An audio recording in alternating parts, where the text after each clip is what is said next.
Recording in progress. O assunto que vai ser colocado aqui hoje não deveria ser como uma chuva de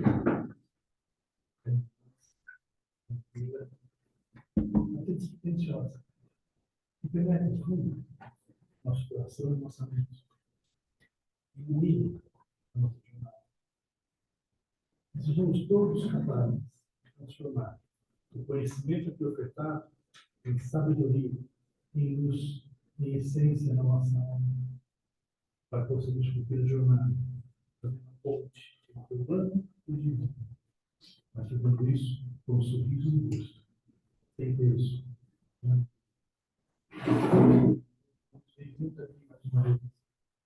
E quando saímos dessa sala, usarmos o portão ou o portal dessa casa, teremos de nós algo maior do que combinamos.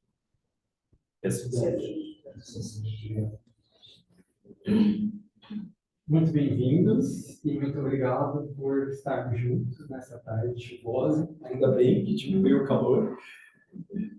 E a gente está, além de estarmos alinhados com o nosso projeto aqui da casinha, a gente está num momento astrológico muito importante. A gente está dentro do Festival de Áries, dentro da lua cheia de Áries, e isso significa, isso traz para a gente uma capacidade de renovação, de exteriorização.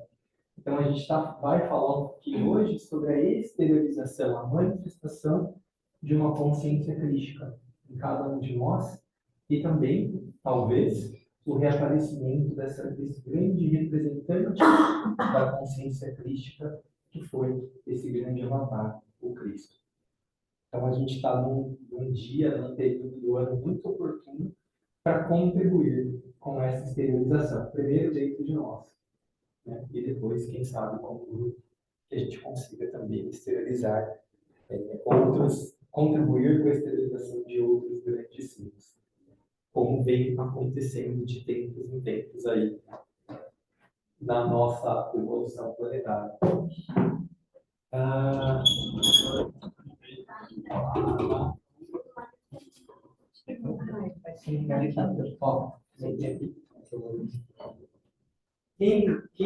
Quem for membro ou já conhecer a nossa casinha há mais tempo, vai se lembrar que a gente tinha um uniforme, né? Estava escrito o nome de Maitreya e Brasil Dourado. Maitreya é um dos nomes atribuídos ao Cristo, esse grande ser que ocupa hoje na nossa hierarquia planetária um cargo que no Oriente é chamado de Bodhisattva. E para a gente pode dizer que é o instrutor do mundo. Esse cargo já foi ocupado por outros grandes seres, como o próprio Buda, Gautama, como Vyasa, do hinduísmo, como o próprio Hermes Trismegisto. De tempos em tempos, esse cargo de orientador planetário é ocupado por seres que vêm contribuindo para isso. E atualmente, a gente reconhece no Cristo ou o seu oculto nome Maitreya, como a gente viu. Então, esse tema tem muito a ver com a nossa casinha. O irmão João, que é o nome do nosso mentor, o nome da nossa casa, ele se dizia um arauto de Maitreya. Arauto é aquele que anuncia. Então, ele já vinha, né, irmão, anunciando para a gente que estávamos num momento onde seria possível essa consciência crística se exteriorizar. Isso pode ser através de uma presença física do grande instrutor, mas o mais importante é que a gente faça esse trabalho dentro da gente. Então, a nossa casinha sempre foi um espaço, e ainda é, para que a gente pudesse cultivar, né, essa consciência crítica, para que a gente pudesse ter ferramentas para, em conjunto, facilitar esse processo de esterilização. E aí, quando a gente alinha os nossos ciclos pessoais com os ciclos planetários, tanto mais fácil, né? Tanto mais oportuno para esse tipo de manifestação. Então, é um privilégio estarmos juntos nessa tarde com esse mesmo propósito dentro dessa casa que sempre teve como meta a exteriorização do Cristo pessoal e coletivo. Eu coloquei aqui, só antes o Jonathan pediu para ele me ajudar aqui, eu falei, Mas a gente tem dois grandes seres que contribuíram imensamente para a humanidade. A gente pode chamá-los também. Tudo bem? Fica à vontade. A gente pode chamá-los de avatar. A gente vai ver depois o que significa essa palavra em sânscrito, né? Mas foram dois grandes seres, um no Oriente e um no Ocidente, que representaram facetas diferentes da manifestação divina. E quando a gente fala da nossa manifestação crística, a gente está falando da nossa faceta divina, desse nosso eu que é único e peculiar, que possa vir a se materializar, a se manifestar, a se expressar. Então, a gente vai falar um pouquinho disso hoje.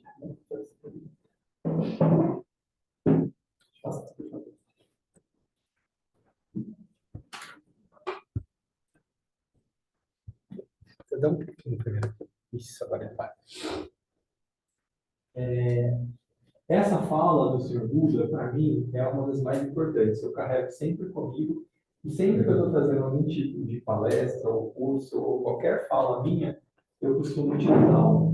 Ela está na abertura, né? Não, na abertura não, mas na página 401 do volume 3 da Doutrina Secreta, da Helena Blavatsky, e diz assim, que não devemos crer em nada meramente porque seja dito, nem nas tradições, porque vêm sendo transmitidas desde a antiguidade, nem em rumores, nem em textos de filósofos, porque foram estes que o escreveram, nem em ilusões supostamente inspirada em nós, de presumível inspiração espiritual, nem em ilações obtidas de alguma suposição vaga e casual.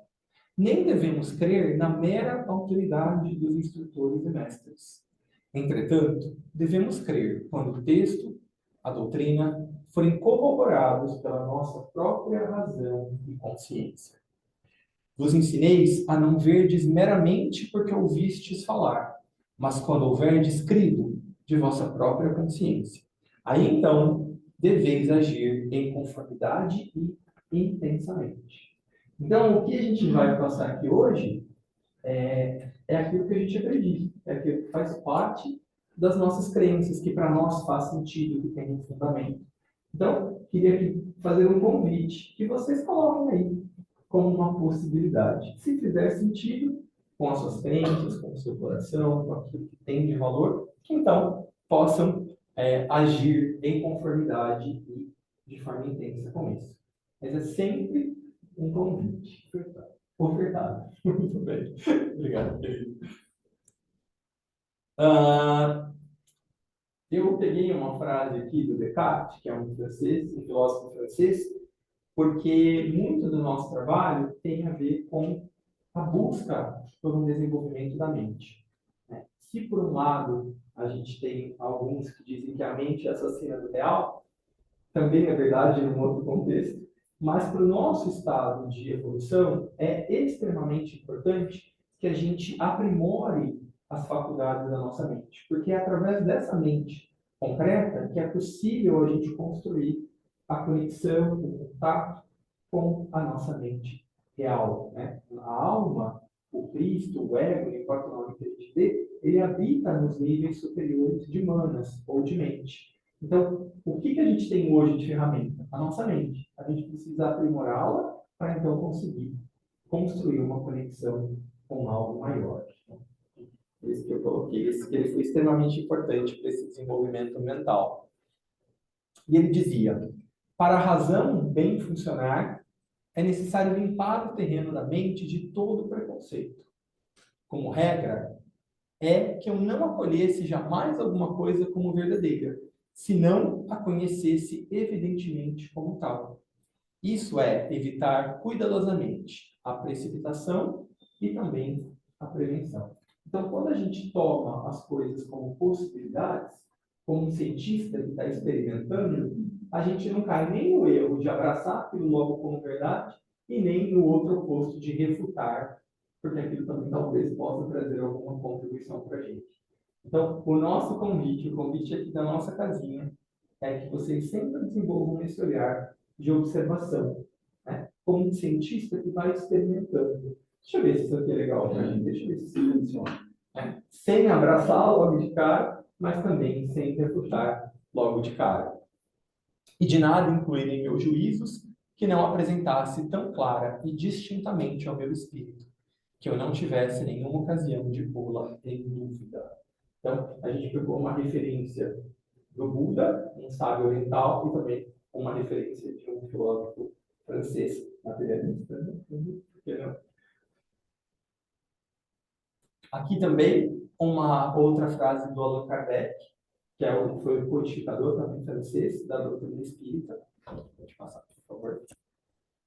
Que ele dizia: o primeiro exame comprobatório é, pois, sem contradita, o da razão, o qual cumpre se submeta sem exceção tudo que venha dos espíritos. Então ele já falava, ó, estava recebendo as instruções dos espíritos, mas calma lá, né? Tem que passar pelo nosso crivo, tem que passar pela nossa razão. Não é porque está dizendo ali que a gente tem que assumir aquilo como verdade. Toda teoria é em manifesta contradição com o bom senso, sem uma lógica rigorosa, deve ser rejeitada, por mais respeitável que seja o nome que traga como assinatura. Incompleto, porém, ficará esse exame em muitos casos por efeito de falta de luzes de certas pessoas e das tendências de não poucas a tomar as próprias opiniões como juízes da verdade.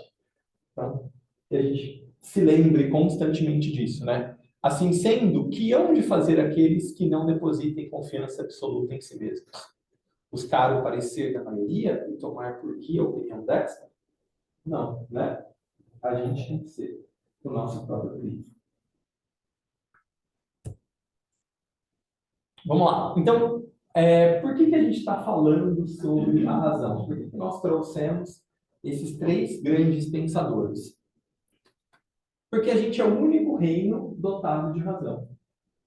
Na doutrina secreta, a Helena Blavatsky se refere à humanidade como Manas Saputra, ou filhos da mente, em tradução literal. Os outros reinos, animal, vegetal e mineral, não têm essa faculdade desenvolvida como a gente tem. Devemos usar esse equipamento com o qual fomos dotados, buscar elaborar o nosso próprio conhecimento. Não deixar que as teorias, doutrinas preconcebidas influenciem em nossa reflexão para a construção da nossa verdade. Considerar o nosso potencial interior para refletirmos e fazermos conscientemente as nossas próprias escolhas. Que atitude podemos seguir para alcançar o livre exercício do pensar? É limpar o terreno, como dizia o Descartes, vencermos a nossa inércia e não exercer o pensar próprio, de livrar-nos da influência e da subjugação das teorias e doutrinas e que acabam assim distorcendo. Falando ainda do tema de Ares, o trabalho de Hércules relacionado a esse signo, a gente falava ontem um pouquinho, o Hércules tinha que dominar éguas antropofágicas, éguas que matavam pessoas. Elas estavam apavorando aquela cidade, então ele foi chamado para realizar essa tarefa, que era reuni-las e levá-las para um lugar seguro. As éguas, assim como os cavalos, representam o pensamento. O cavalo macho é quem produz a semente, ou o esperma que insemina a égua. Então, por que são éguas e não cavalos que ele tem que prender? Porque muitas vezes a gente não age como um pensador. A gente apenas recebe pensamentos e sai reproduzindo, como as éguas o fazem. Então, a gente está nesse mês de Áries, é importante a gente retomar a nossa ideia e olhar em que medida o que circula na minha mente foi realmente produzido por mim. Em que medida eu estou apenas reproduzindo padrões que chegam a mim através do meu celular, das pessoas com as quais eu converso, dos estímulos que eu recebo? O quanto disso está passando pelo meu crivo? Percebe? Se a gente não exercer a nossa função de pensar, a gente vai estar sendo tudo menos humano. Porque se a gente é o único reino que tem essa habilidade, quando a gente não a exerce, a gente está sendo um pouco mais que um animal. Eu amo os animais, tá? Mas a gente já está num outro momento de evolução. Já é permitido para a gente que a gente galgue outros degraus, que a gente consiga elevar, que a gente exerça, de fato, aquilo que a gente é, humanos. Não estamos nem falando de de seres espirituais, dotados de uma superinteligência ou alta espiritualidade. Não. Humanos. Humanos somos feitos para pensar, é básico. O básico da nossa condição. Então, é por isso que a gente está trazendo esse olhar. Tá bom? Tá. E aí, como eu posso ir da onde eu estou agora para onde eu quero estar, né? Para o meu próximo passo, aquilo que eu almejo ser. Esse é um ponto importante. Depois a gente vai falar mais, tá bom? Mas, começando então, o que é um avatar? Alguém já ouviu falar nesse termo? Vale o desenho, né? Vale também. Tá em evidência. Tá muito, né? Tava no top 10 do Netflix. Avatar é uma palavra adaptada do sânscrito avatara, que significa descida, né?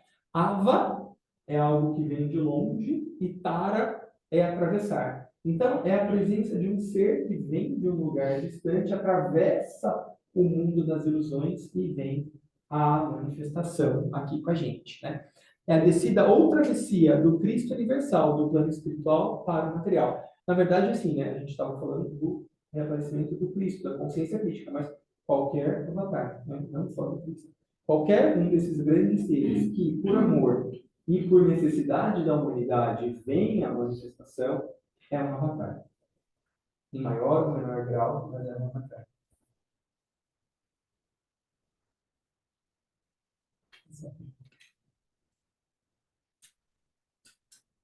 Aí, a gente tem dois pontos muito importantes para a gente relacionar. Tem duas doutrinas que são muito antigas, elas remontam 5, 6 mil anos na Índia. Uma delas fala sobre a doutrina dos avatares e uma fala sobre a doutrina da revelação divina. E elas se entrelaçam, porque toda vez que um avatar de tempos em tempos se aproxima, ele traz, em alguma medida, alguma parte, alguma faceta de novas verdades. Então, essa doutrina da revelação divina, ela vem se manifestando através de avatares, e avatares vêm para trazer graduais revelações divinas. Então, é importante a gente pensar nisso, né? A presença de um grande ser, de um avatar, ela nunca vem por si só. É sempre um movimento auto-iniciado, né? Então, ele está livre do karma, ele não precisa fazer isso, mas ele procura, através da sua vontade, para ir à manifestação. E, ao mesmo tempo, isso está relacionado com esse grande plano maior que tem, de tempos em tempos, né, o amor e a vontade também, por que não dizer assim, de também revelar facetas da verdade espiritual, do reino divino. Então, essas duas teorias, elas vão se relacionando e isso faz com que, de tempos em tempos, a gente vá tendo, desde ao longo da história, determinadas civilizações que vêm, expressam uma qualidade e, se não se reformularem, vêm abaixo, né? E aí, de tempos em tempos, surgem outras, e assim a gente vai caminhando enquanto humanidade. Sempre a presença de um avatar trazendo alguma parte da revelação divina. Essas doutrinas estão sempre juntas. A gente colocou aqui um quadro também, uma imagem da Annie Besant. Annie Besant, não sei se todo mundo conhece, ela foi uma discípula da Helena Blavatsky, e quando a Helena Blavatsky deixou o seu corpo material, ela se tornou a presidente, a responsável pela Sociedade Teosófica do mundo, né? Depois eles tiveram uma divisão, ela ficou com uma loja da Índia, e o William Judge ficou com a loja dos Estados Unidos, mas ela é uma referência dentro dessa nova fase do esoterismo pós-Helena Blavatsky. E o que ela dizia, né, sobre a origem dos avatares? Eles são o resultado da evolução. Então, de novo, né, talvez a gente possa pensar que o Cristo nasceu pronto, ou que o Buda nasceu pronto. Nunca passou pelos nossos processos. Mas não, todos eles passaram pelos mesmos processos pelos quais nós estamos passando. Pelas mesmas provas, pelos mesmos desenvolvimentos, né? Só que talvez eles tenham tido um aproveitamento melhor do que a gente. Um pouquinho melhor. E aí eles podem estar... Formaram melhor. Aí eles podem estar hoje numa outra condição diferente da nossa. Mas é importante a gente lembrar disso. Por quê? Porque senão a gente fica com uma atitude novamente passiva. Né? Eu espero que venha o Cristo, eu espero que venha o Buda para me salvar, para salvar a humanidade. Quando, na verdade, o que eles vão fazer é, talvez, trazer uma nova faceta da verdade, nos acolher em amor, mas, principalmente, inspirar que a gente manifeste, que a gente exteriorize a nossa parte divina. É muito mais sobre isso. Né? Ninguém vai fazer o papel que cada um de nós tem que fazer. Então, é importante. Oi? Me permite? Por favor. Então, Cristo falava isso numa parábola, muitos chamados e poucos escolhidos. Nós colocamos aqui muitos ou todos são chamados e poucos são os auto-escolhidos. Uma escolha que começa dentro de nós. Se nós não prepararmos, Cristo passa à nossa frente, você vai perceber. Uma, 2 mil anos atrás. Tudo isso está falado. Né? O próprio Cristo me falava em outra parábola. Vocês são deuses, vocês são capazes de fazer coisas além do que eu faço. E aí, por isso a importância da gente se responsabilizar pelo nosso processo de Usar essa mente focada, buscando a iluminação. Eles são nossos irmãos mais velhos, que subiram degrau por degrau, ou seja, não pulou nada, né? A escada imensa da evolução, elevando-se do mineral à planta, da planta ao animal, do animal ao homem, do homem ao ser espiritual. Para mais alto ainda, até a poderosa hierarquia que se estende para além daqueles que se libertaram dos liames da humanidade, da roda das reencarnações. Então, eles são seres como nós, só que um pouco mais avançados. Aí, falando um pouco dessa transição da consciência, peguei um trechinho do André Luiz, que também é um espírito, né, que se comunicou através do Chico Xavier por muito tempo em diversas obras. E ele dizia: não somos criações milagrosas destinadas ao adorno de um paraíso de papelão. Somos filhos de Deus e herdeiros dos séculos, conquistando valores de experiência em experiência, de milênio em milênio. Assim, no reino mineral, o princípio espiritual refletiria a sua presença através da força de atração e coesão com que as moléculas se juntam em característicos sistemas cristalográficos. No reino vegetal, mostraria mais aquisições no fenômeno da sensibilidade celular. No animal, o princípio inteligente somaria novas aquisições através do instinto. No homem, todo esse cabedal estaria ampliado pelos lastros da conscientização, carregar consigo o raciocínio, a afetividade, a responsabilidade e tantas outras condições. Então, todos nós estamos aí nesse processo, né? A gente não se lembra ainda, mas a nossa consciência vai subindo degrau por degrau. E não se trata da gente querer se livrar logo daqui. Isso não vai acontecer, né? E, na verdade, nem é o objetivo. O objetivo é que a gente vivencie cada plano da nossa estrutura planetária, cada subplano, porque se trata de uma jornada de experimentação. Se trata de uma jornada de experiência, onde, através da experimentação, o método é a experimentação, para que a consciência se desenvolva. Então, eu costumo sempre dizer, o objetivo de toda essa vida planetária é o desenvolvimento da consciência. E o método utilizado pelos grandes seres é a experimentação. Então, cabe a nós extrair, né? Igual a gente fala de um óleo essencial, né, que a gente tem uma grande matéria orgânica e após processos de destilação, a gente fica só com a essência dele, a gente deve, a partir de todas as nossas experiências, destilar o que foi essencial no meu desenvolvimento. Então, beber dessa fonte, sintetizar as experiências para que a gente possa, então, selar cada degrau e ir para o próximo. A gente costuma, então, né, a foto que estava lá na abertura da apresentação era do Buda e do Cristo. Tá nessa ordem, porque historicamente o Buda nasceu mais ou menos 600 anos antes do Cristo, e ele veio representar a qualidade de luz, ao mesmo tempo que o Cristo veio expressar a qualidade amor. O Buda viveu durante um período áureo dos filósofos e um dos períodos espirituais mais incríveis da história. Isso porque na Índia houve um rápido desenvolvimento da inteligência e da percepção investigadora do reino humano. Os pais se apresentavam mais ativos. Esse período foi tão rico que a gente tem, na China também, o Confúcio, nascendo mais ou menos no mesmo período, e o Lao Tse. Existem controvérsias, né? Mas alguns registros dizem também que ele nasceu mais ou menos por volta disso. Outros acham que ele nem nasceu, são tradições, mas eu acredito que sim. Pode falar. Você pode repetir, por favor, o conceito que você passou sobre o Buda e sobre o Cristo?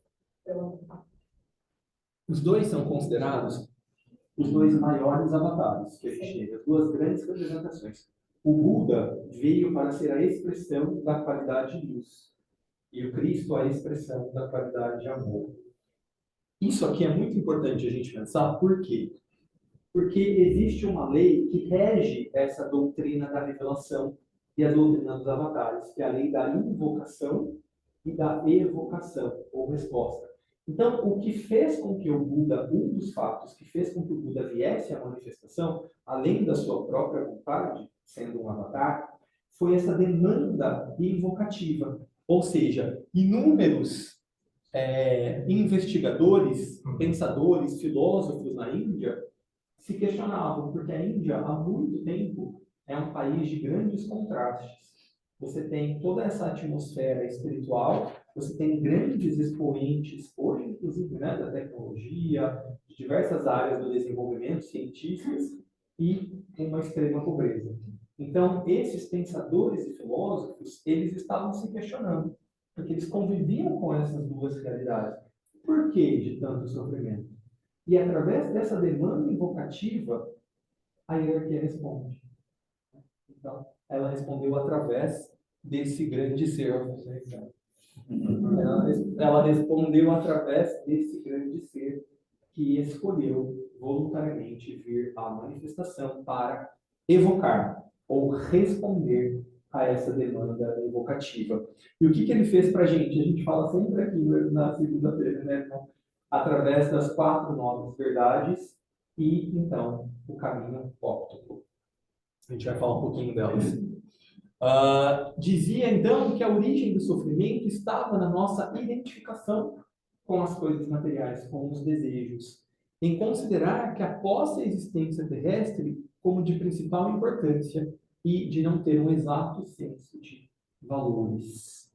Buda, assim, trouxe o desenvolvimento da mente, do conhecimento, a iluminação para as indagações sobre a vida espiritual e as corretas relações humanas.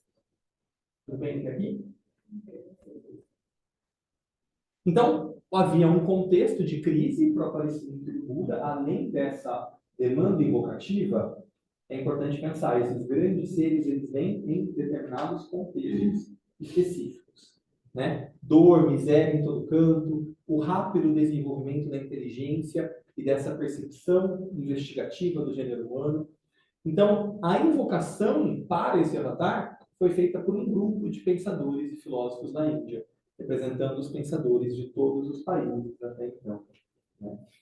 As indagações eram: por que existia a dor e a miséria em todos os cantos da Terra? E em cada vida? Qual seria a causa disso? O que se deveria fazer para melhorar as condições de vida? Queriam saber também qual era o princípio integrante do homem. Se era a alma e se existia um eu maior. Então, se a gente fizer uma pesquisa, eu já fiz, a gente pode perceber que textos próximos ao nascimento do Buda falavam muito sobre isso. Então, era um contexto que estava sendo criado por esses pensadores, invocando mesmo uma resposta. É importante a gente saber, não sei se todo mundo sabe, mas tem uma história que, antes do nascimento do Buda, os sábios estavam também, os sábios, os místicos, estavam ali sabendo que aconteceu alguma coisa diferente, que ia vir a encarnação de algum ser diferente. E eles perguntam para os pais, futuros pais do Siddhartha, o que eles preferiam. Porque tinha duas possibilidades: que ele fosse um grande sábio ou que ele fosse um grande regente, um grande imperador. E eles escolheram que ele fosse um grande imperador. mas não deu muito certo. Mas por conta disso, por conta dessa possibilidade que foi anunciada, é que eles fizeram com que o Buda ficasse imune ao sofrimento humano, que ele não entrasse em contato com toda essa miséria. Não sabia. Ele não saía do palácio, ele ficava lá por conta disso. Que era por conta de que, como já sabiam que tinha essa possibilidade, se ele visse a miséria humana, talvez isso eclodisse dentro dele. E foi o que aconteceu. Ainda bem para nós. E quem escreve para fora mesmo? O cocheiro. O cocheiro é o cavalo. É o cavalo. É muito legal isso, né? Carruagem e ele está indo para conhecer o mundo. Toda a simbologia. Muito, né? Muito legal. Então, a resposta veio. Quais são essas 4 nobres verdades? A verdade da existência do sofrimento. A segunda, qual que é a origem do sofrimento? O desejo, o apego. A cessação do sofrimento é possível. É possível sair desse mundo de sofrimentos. Como? Qual que é o caminho que leva à cessação do sofrimento? O caminho alto. Né? Então, esses 8 caminhos são valores corretos, palavra correta, modo de viver correto. A gente sempre fala que também mergulha o pensar correto, aspiração correta, conduta correta, esforço correto e o enlevo, arrebatamento ou felicidade correta. O Buda trouxe para a gente aí. Deixa eu escrever. Manual. Tem um assunto para você. Tutorial. E o Cristo, né? Encarnou a lei do amor de Deus. Desenvolvimento do caminho do coração. Então a gente fala, né? O Buda trouxe o caminho da razão e o Cristo trouxe o caminho do coração. A gente sempre gosta de falar, né, que a nossa casinha, ela chama casa de caridade e cultura. Caridade tem a ver com o caminho do coração. Cultura tem a ver com o caminho da mente. Muito bom unir os 2 caminhos, né? O reino de Deus se manifestando na Terra, a realidade do Deus imanente, ou seja, o Deus dentro de cada um, e um sistema de serviço, que ele fala muito, né? Orienta especialmente os seus discípulos, mas na prática da caridade, na prática do livro da precisa, de toda assistência, da qual ele foi um exemplo para a gente. Então, a correspondência entre essas doutrinas que eu havia dito, dos avatares e da revelação divina. Para o Buda, a importância do conhecimento, que ilumina as sombras da nossa ignorância, para o despertar do eu interior. Quando a ênfase é colocada no desapego dos bens terrenos, família, nascimento, envelhecimento, morte, restando implícita a vida espiritual, no seu ensinamento óctuplo nas corretas relações humanas. Então, essa é como se fosse uma síntese desse caminho da cabeça. Para o Cristo, afirmando de forma explícita que o reino de Deus se encontra na Terra. A existência da divindade dentro de cada um, como o irmão falava, né? Podeis fazer mais até do que eu. Razão da nossa fraternidade e da humanidade una. O amor de Deus apresentado como mandamento, como lei para todas as criaturas, implica em corretas relações humanas. A reflexão desses 2 momentos em que os avatares estiveram entre nós denota claramente a continuidade da revelação divina, reafirmando que já havia sido ensinado e apresentado novas verdades sendo trabalhadas para a humanidade. Tem alguns estudantes de esoterismo que dizem que uma das coisas que todo mundo se pergunta é: mas por que o Cristo, naquele momento emblemático, crucial da sua encarnação, ele diz: Pai, que seja feita a sua vontade e não a minha? Né? É até estranho a gente pensar, né, em ser de alta evolução, como ele pudesse ter algum tipo de dissociação entre a sua própria vontade e a vontade maior. Alguns estudantes dizem que antes da sua expressão, da sua manifestação, havia uma possibilidade de que a sua vida se estendesse um pouco mais e que começasse já esse processo de exteriorização da hierarquia. Mas viu-se que a resposta não foi até tão esperada, e então esse plano foi postergado. Foi mudado de volta. Tem alguns estudantes que dizem isso. O Deus imanente é esse Deus que está dentro de nós, dentro de cada um. Né? E isso é muito importante porque a gente vai assumindo essa responsabilidade por me conectar com essa própria divindade. Porque se eu fico esperando ou acreditando que há apenas um Deus transcendente, então, praticamente, eu me eximo das minhas responsabilidades. Alguém vai fazer por mim. O Salvador virá e não é muito isso que a gente espera nessa era aquariana, né? O aquário tem a ver com servidor. O Cristo era o Salvador da era de peixes. Era necessário que fosse dessa forma naquele outro contexto limitado. No contexto de hoje, cada um deve buscar a água que mata a sua sede dentro da sua própria fonte.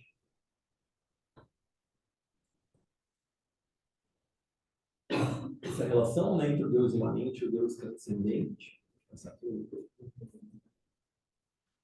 Aí, né, a gente também lê algumas vezes, quem está aqui com a gente na segunda-feira, né, o Krishna, um avatar também, ele diz para o Arjuna, que é o príncipe, o seu guerreiro, cada um de nós é o Arjuna, né? Ó príncipe, sua ignorância do seu verdadeiro eu é a causa de sua presente relutância em agir. Exatamente como o oposto da ignorância, o conhecimento de si o faria agir sem medo. Então, com a espada da sabedoria, acabe com as dúvidas em seu coração. A espada é um símbolo muito antigo daquela mente que discrimina, daquela mente que enxerga, que separa mesmo o ilusório do real. Levanta-se, ó melhor dos homens, tome a sua posição, seja um guerreiro. Esse é um chamado para todos nós, tanto aqui hoje quanto dentro dessa própria energia da constelação de Áries, que também é um guerreiro, né? Tem uma frase que irmãos que muito bonita, que diz que a espada na mão do iniciado, ela corta para unir. Corta para unir. Para unir. Com certeza. Com certeza. Então, a importância desse Deus interno é o que nos leva a agir. Quando a gente vai se aproximando, reconhecendo esse Deus imanente, né, a gente consegue, então, se apropriar do nosso próprio caminho de desenvolvimento da consciência. Assim, de que forma podemos agir para a preparação do reaparecimento do Cristo? Independente se ele vai vir de uma maneira física ou não, como algumas religiões tratam, o mais importante é que, segundo alguns relatos também, após aquele outro momento emblemático, que foi a nossa Segunda Grande Guerra, ele fez um compromisso de vir à manifestação. Mas isso pode ser no plano físico ou pode ser no plano etérico. Como a gente sabe que no Festival de Vesak, na Lua Cheia de Touro, todos os anos o Buda, durante esse festival, vem no plano etérico para que possa, então, expressar a sua luz. Então, o Cristo fez essa promessa, que em algum momento, pode ser que tenha uma manifestação física, mas se não houver, com certeza virá essa manifestação etérica que vai nos inspirar. O objetivo é, em cada um de nós, despertar essa consciência, que é o que a gente vem fazendo aqui, que é o que o nosso irmão fundador da nossa casinha sempre teve como missão e propósito, né, irmão? Como podemos enfrentar pessoalmente esse desafio? O que eu posso fazer especificamente? Aqui, coloquei só um pouquinho como é que era mais ou menos o mapa do Império Romano, na época do nascimento do Cristo, né? Então, ele nasceu aqui nesse pedacinho, que hoje é Israel, mas havia todo esse contexto aqui de domínio. E por que isso é importante? A gente vai ver. Porque as condições da época oportunizaram que esse homem tão simples, diferente do que era um imperador no Nepal, ou na Índia, que hoje é Nepal, né? Do Buda, o Cristo nasceu numa manjedoura. Então, por que ele conseguiu, então, que a sua palavra, né, se espalhasse? Palestina, uma região de passagem, de circulação, soldados, comerciantes, mensageiros, diplomatas, todo mundo do meio passava por esse lugar. Grandes centros urbanos, na época, concentração de atividades econômicas, muitas vezes a gente ignora, né, esse contexto histórico. As vias e portos facilitavam a comunicação e o transporte. Concentração de renda em mãos da minoria. 2/3 da população exercia o trabalho escravo, então também havia uma demanda invocativa dos judeus por um Salvador, pelo próprio Messias, né? Porque muitos estavam novamente, já haviam tido uma primeira libertação quando Moisés atravessa o Mar Vermelho, mas novamente o povo judeu estava subjugado, né? Cobrança de impostos por Roma, sacerdotes do templo judeu, uma época de violência brutal, fraudes, roubos, trabalhos forçados, endividamento, perda de terra, enfim, um monte de coisa. Se vocês tiverem a oportunidade de assistir aquele seriado, The Chosen, que tem no Netflix, é muito bonito. E mostra bastante esse aspecto da cobrança de impostos, de como era a estrutura organizacional dessa cultura. Vai ter no cinema também. Né, Tati? Parece que é os novos episódios, né? Eu vi uma chamada. Vejo a hora. Muito legal, né? Ótimo. Então, na vinda do Cristo, a preparação da humanidade teve 3 fatores conjuntos, né? 3 fatores estavam presentes. O espiritual, pelos hebreus, os judeus eram um povo sedento e subjugado por Roma, clamavam pela vinda do Messias. O intelectual, pelos gregos, Alexandre o Grande, devido às suas conquistas, deixou a marca da cultura grega em toda aquela região. Tanto que o grego popular, chamado koiné, era falado corretamente, sobrepujando todas as demais línguas, tornando-se uma língua universal. Um pouco do que acontece hoje com o inglês. Por isso que alguns instrutores do mundo interno falam da importância da gente saber falar inglês, porque é uma maneira que possivelmente as novas mensagens da hierarquia, nesse contexto que a gente vive hoje, possivelmente elas terão o inglês como língua principal. Sendo, então, de verdadeira importância para divulgar as verdades da nova cultura, o cristianismo foi a língua usada no Novo Testamento. Então, esse contexto do grego ali sendo falado oportunizou que essa mensagem circulasse com mais facilidade. E o físico pelos romanos, com sua visão expansionista e tendo conquistado o mundo de então, facilitou a comunicação e as viagens dessa mensagem por todo o seu território. Então, olha que interessante, às vezes a gente ignora, mas para que a gente não deve esquecer que a hierarquia espiritual trabalha com algumas leis. Uma delas é a lei da economia. A hierarquia não vai utilizar seus recursos se aquilo não puder ser utilizado da melhor forma. Então, se o Cristo vier hoje num contexto que a gente não vai poder reconhecê-lo, nem vai vir. Porque eles não vão perder esse recurso. Já teve antes um momento em que ele não foi reconhecido e que tinha que ter toda essa condição para que essa mensagem ficasse. Então é importante a gente lembrar disso, né? As coisas não acontecem milagrosamente. Tem toda uma inteligência por trás que vai ali observando o momento oportuno para se materializar.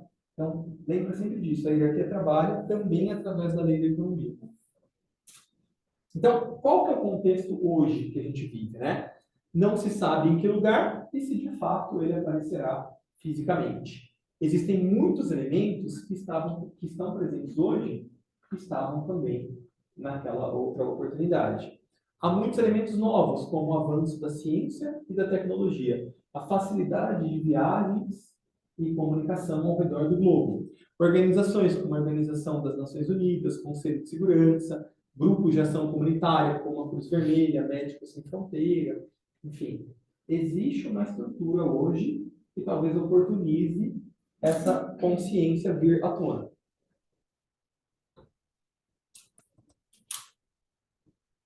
Então, quais serão as contribuições para o possível reaparecimento do Cristo? Físicas estão sendo fornecidas pelo avanço tecnológico, avião, celular, internet. Podemos nos comunicar de maneira muito fácil e rápida. Intelectuais, advindas da ciência, da tecnologia também, que tornam o homem mais analítico e, no tempo posterior, mais intuitivos. Esperamos que seja. A percepção intelectual está mais penetrante, a capacidade de discriminar desenvolve de maneira acelerada. Começamos a penetrar o mundo dos significados e enxergar aquilo que está por trás das aparências. Sempre que a gente fala nesse centro ou nesse chakra, o ajna, né, muita gente fala, desenvolve o ajna para ver espírito. Não é verdade. Não é verdade. O ágil a gente desenvolve quando a gente começa a enxergar as coisas por trás das aparências, quando a gente consegue perceber o significado real por trás das névoas, né? Por trás dos véus.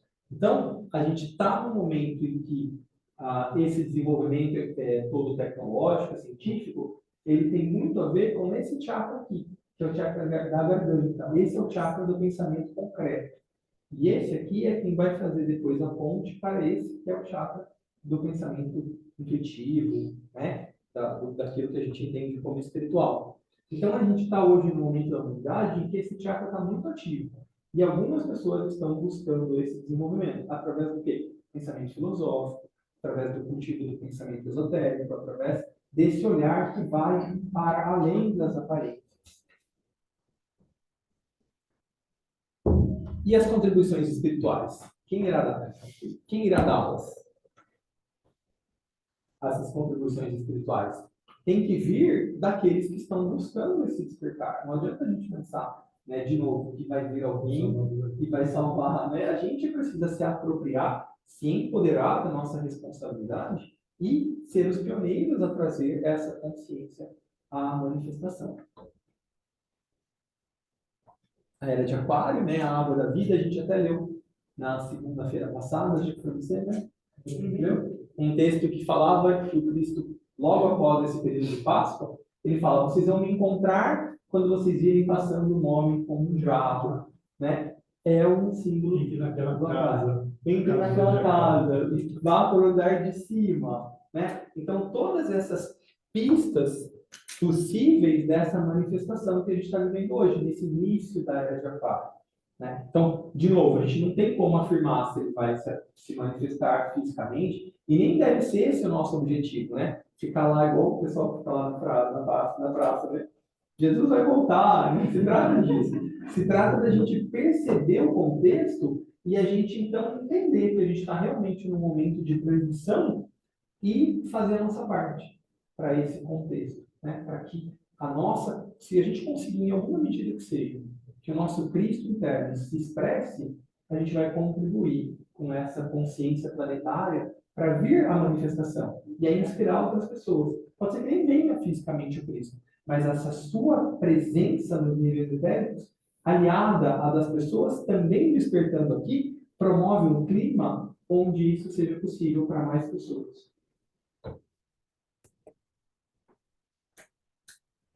Quando Cristo veio anteriormente, ele não foi reconhecido como um avatar, isso é um fato. Né? Os judeus até hoje não o reconhecem como Messias. Uma parte, né? Tem a parte dos judeus messiânicos que ele reconhece. Qual a garantia de que ele será reconhecido dessa vez se ele vier à manifestação? Que garantia a gente tem? Já pararam para pensar que se a gente for ficar, se vier essa manifestação, vamos pensar aqui nessa hipótese. Se ele trouxer uma mensagem diferente do que a gente está acostumado da Bíblia, será que a gente vai saber? Será que a gente vai ter olhos de ver e ouvidos de ouvir? Será que a gente vai enxergar além das aparências? Eu estou esperando. Vocês já assistiram um seriado na Netflix que chama Messia?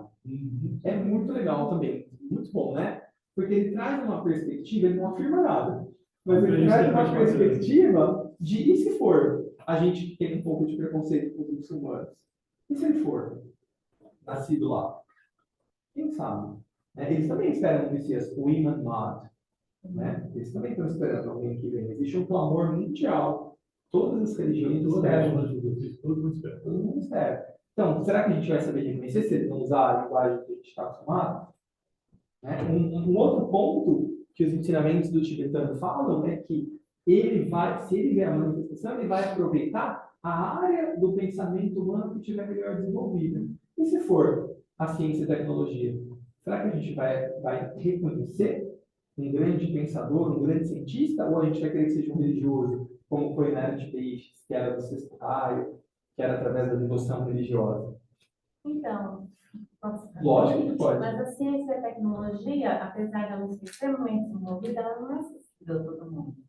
O entendimento dela, o que a gente faz é o uso reprodutivo dos mecanismos que ela tem. Mas o entendimento dela enquanto processo, enquanto produção de conhecimento, a maioria não tem esse acesso. Isso não seria uma linguagem Estou só questionando. Aham. Uma linguagem dificultadora, eu diria, não sei.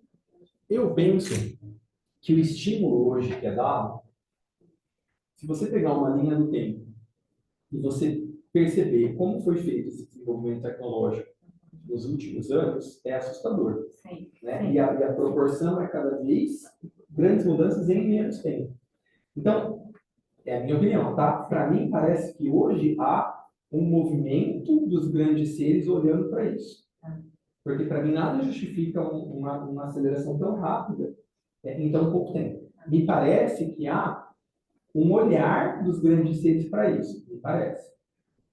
E, se você for pegar também o processo educacional, né? Sou professor, é assustador também. Embora esteja bem longe do ideal, mas 200 anos atrás, o percentual de pessoas que sabia ler era minoria no nosso planeta. Então, hoje a gente também, embora tenha muitos problemas, né, vamos deixar claro, mas assim, existe uma padronização, pelo menos, né, dessas informações, do acesso a mais pessoas. Então, o que eu quero dizer é que, assim, me parece que hoje existe um avanço, e que, ó, concordo com você, acho que está longe ainda, né, de todo mundo. Mas eu acho que é um ponto bastante desenvolvido, se a gente for comparar com outros, né? A gente pode pensar, sei lá, também na economia, também está longe do ideal. Mas se de repente houver formas de economia que tenham mais a ver com a intenção da hierarquia que de repente despontem, essa grande consciência pode vir para justamente ajudar no contrabalançar. Ela pode ser a ponte para a realização de todos os outros sistemas. O que eu estou querendo só chamar a atenção é que, assim, talvez a gente fique na expectativa de que seja um homem com a aparência do Cristo ou com essa linguagem religiosa, e aí talvez, possivelmente, a gente não vai novamente reconhecê-lo. Por quê? Porque o que a gente tem que buscar é enxergar a sua mensagem através da sua aparência. Exatamente. Isso fica muito simbolizado também nessa passagem final da Bíblia, quando eles não o reconhecem. Os seus próprios discípulos não o reconhecem. Eles reconhecem quando ele perde pão. Então, o que isso quer dizer para a gente?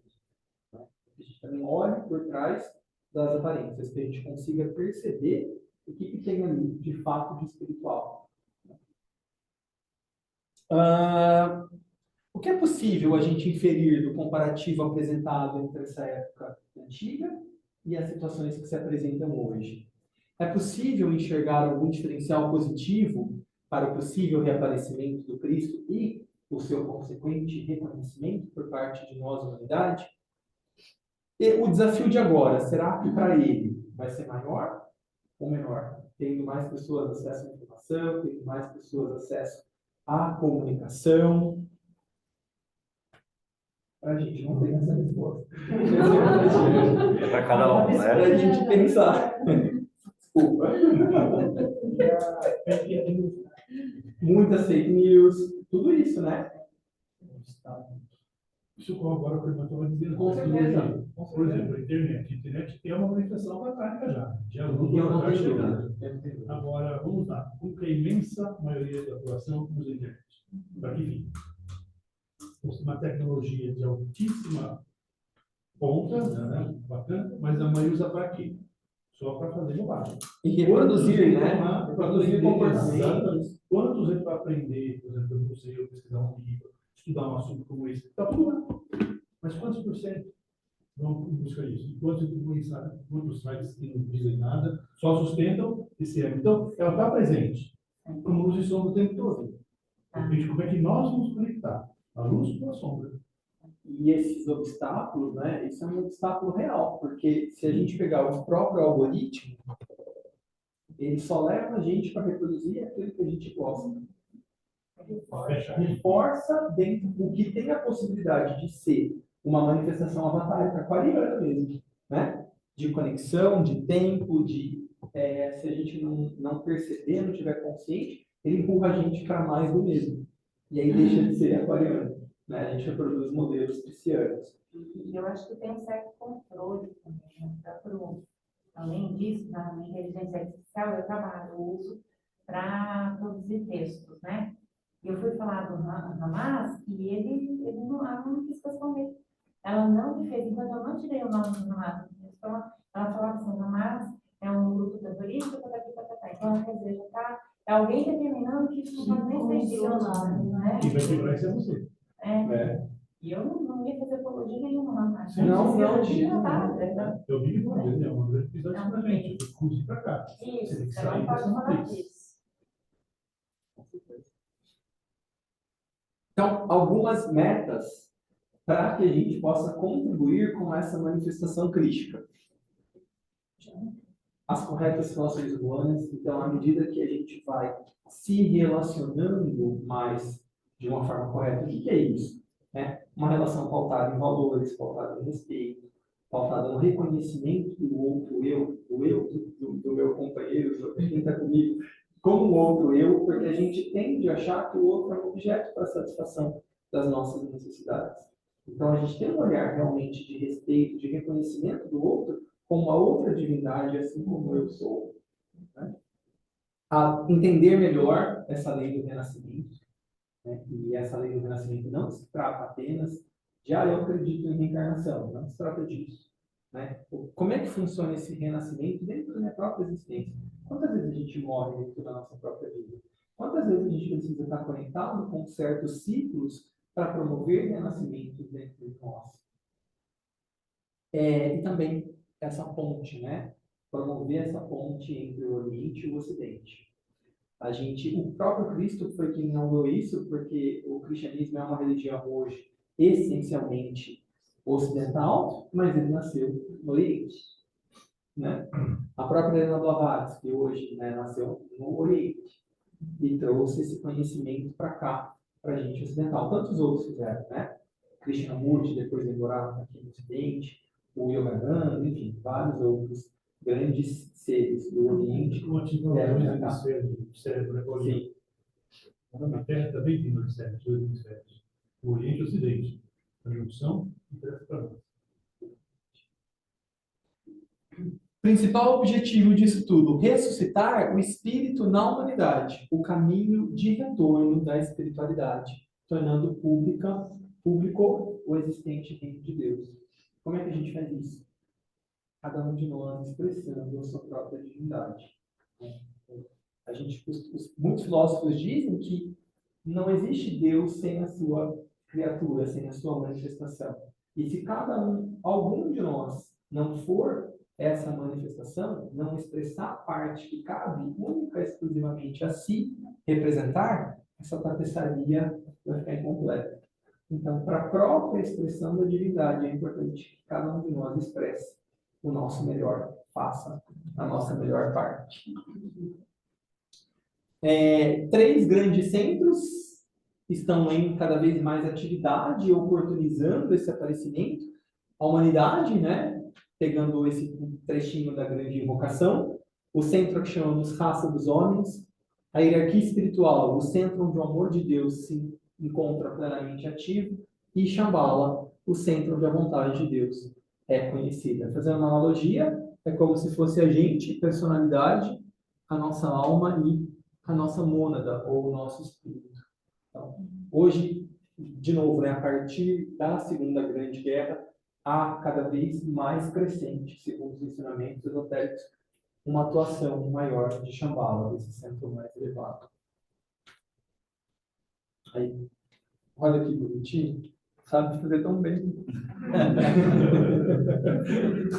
Mas é só para dizer que assim, ainda há um gap entre nós e a hierarquia, né? Entre Shambhala e hierarquia, essa conexão está bastante firme, pronta, mas entre nós e a hierarquia ainda há um gap que precisa ser fechado aí, preenchido. Um espaço.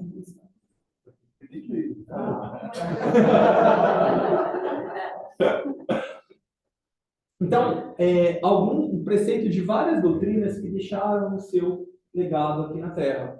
No cristianismo, tudo que quereis que os homens vos façam, fazei-lhes também vós.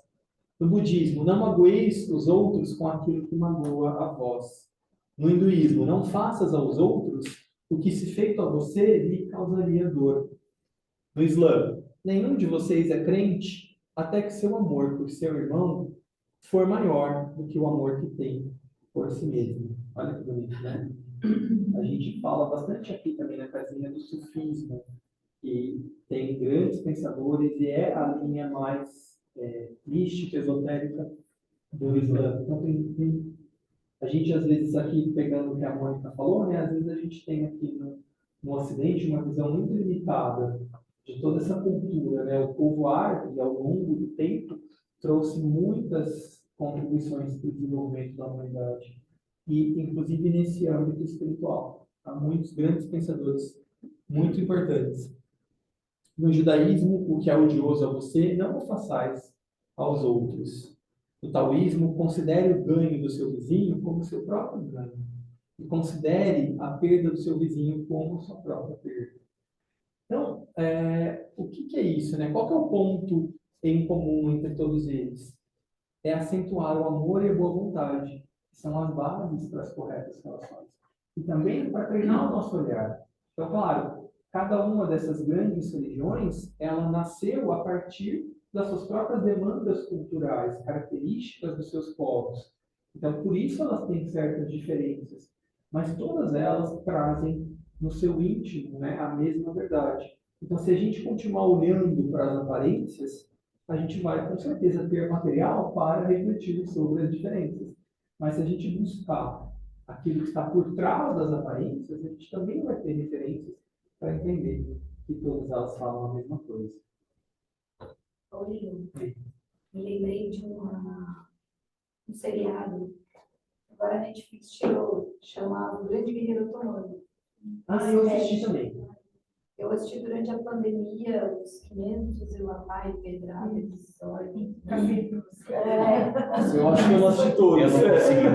Eu vi tudinho e vi junto com a minha mãe, que estava lá, né, com ela, e mostra bem isso que você falou, dessa expansão de como eles deixaram esse marco filosófico naquela região. É muito bacana de ver isso. É inspirador. É inspirador, os valores. E eu assisti que o Wagner falou para mim que lá no seriado tinha o Ibn Arabi.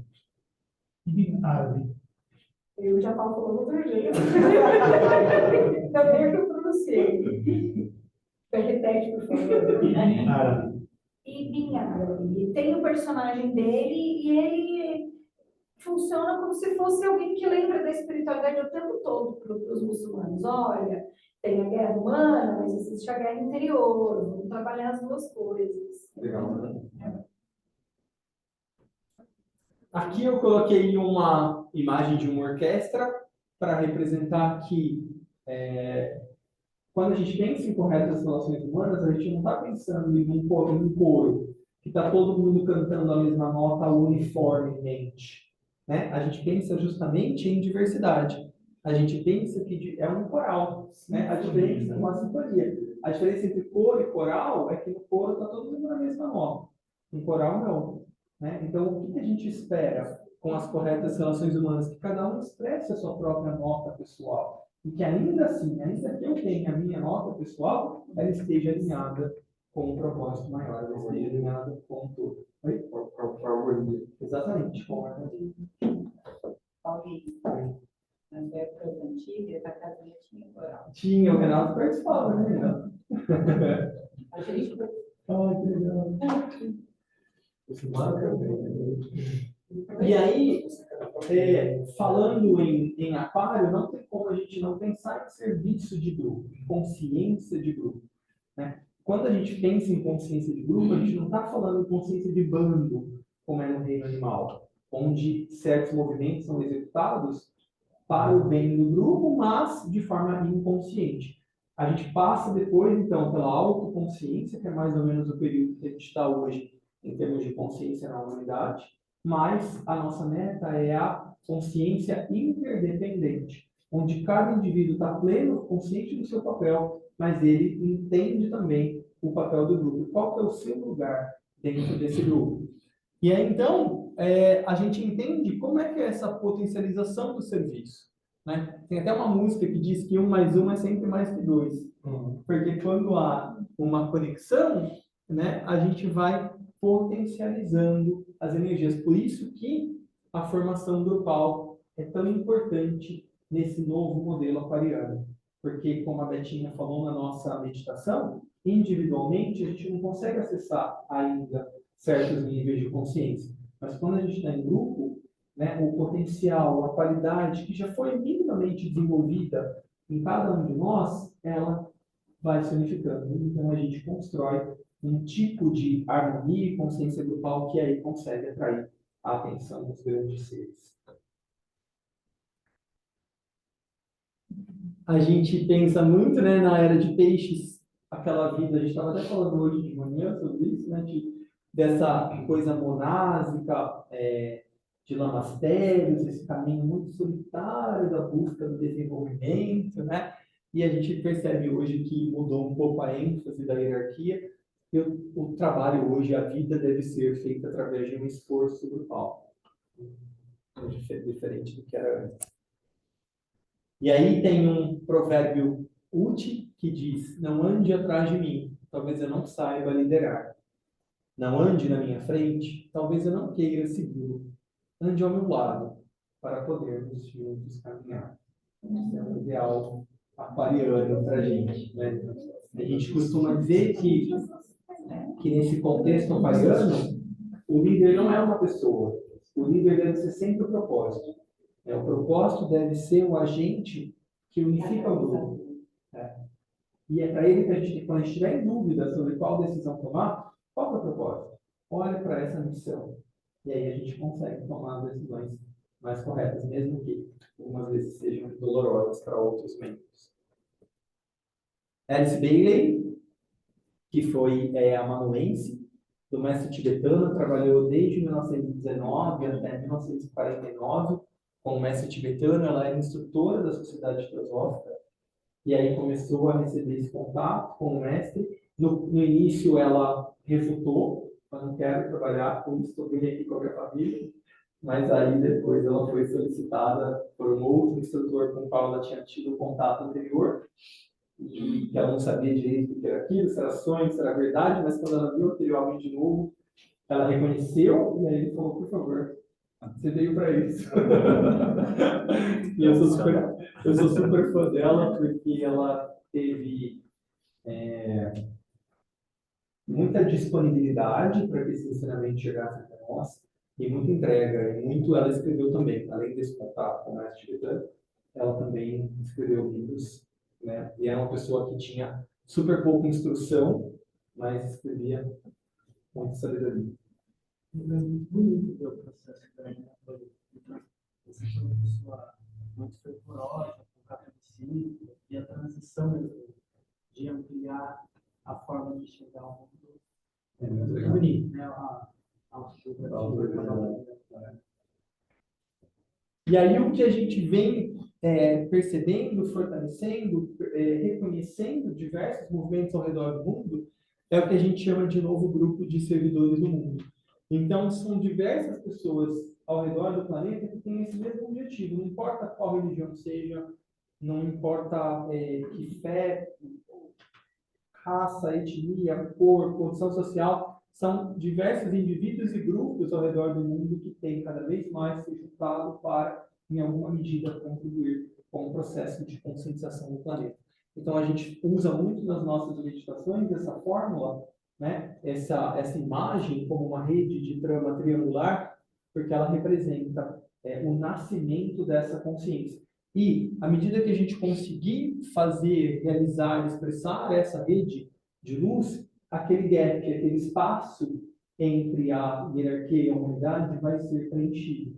O que a gente precisa hoje é que mais pessoas tenham esses valores, esse olhar mais inclusivo, menos separatista, mais baseado nas corretas relações humanas e principalmente na formação grupal, que é um ideal aquariano, para que esse espaço seja preenchido e, então, realmente a manifestação crística possa vir à Terra, possa se manifestar.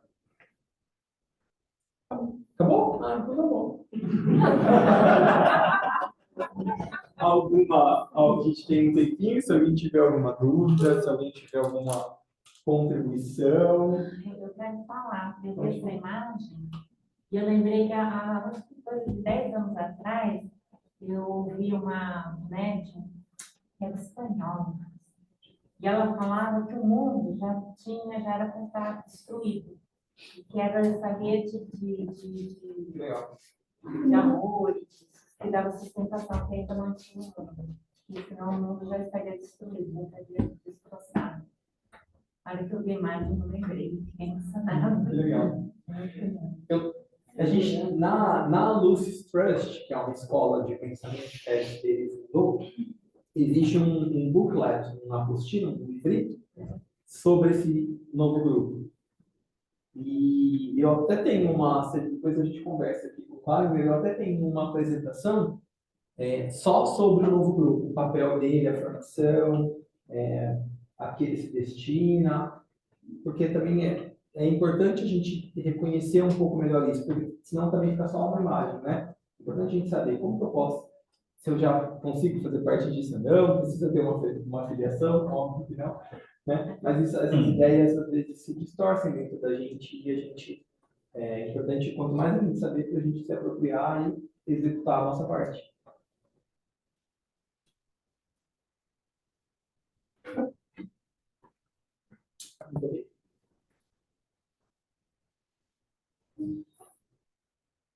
Muito obrigado, então, pelo tempo de vocês, pela atenção.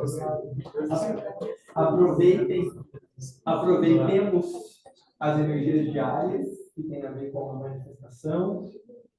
O mantra espiritual de Áries, a essência do seu pensamento diz: eu me exteriorizo, e do plano da mente vejo. Então, nesses dias próximos, a gente tem essa oportunidade da nossa própria alma se exteriorizar em nós. E a gente, como grupo, também pode dar um passinho para que essa grande alma planetária, que é a hierarquia, se exteriorize através dos homens aqui na humanidade. Muito obrigado. Só um instantinho. Aproveitar para convidar já todos. E no próximo sábado, no outro sábado, que é o primeiro sábado de abril, 6, irmão? 6, vai ter uma espécie de continuação dessa palestra, que é uma entrega. Quem é e qual o seu papel na atual movimento da humanidade? Estão todos convidadíssimos. Legal. Não perca o próximo capítulo. Não esqueça de estar no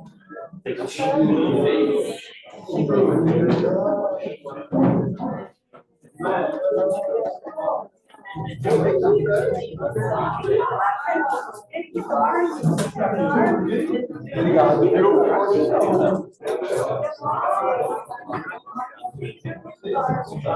Pessoal de casa, muito obrigado. Obrigado. Tchau, beijo. Obrigado.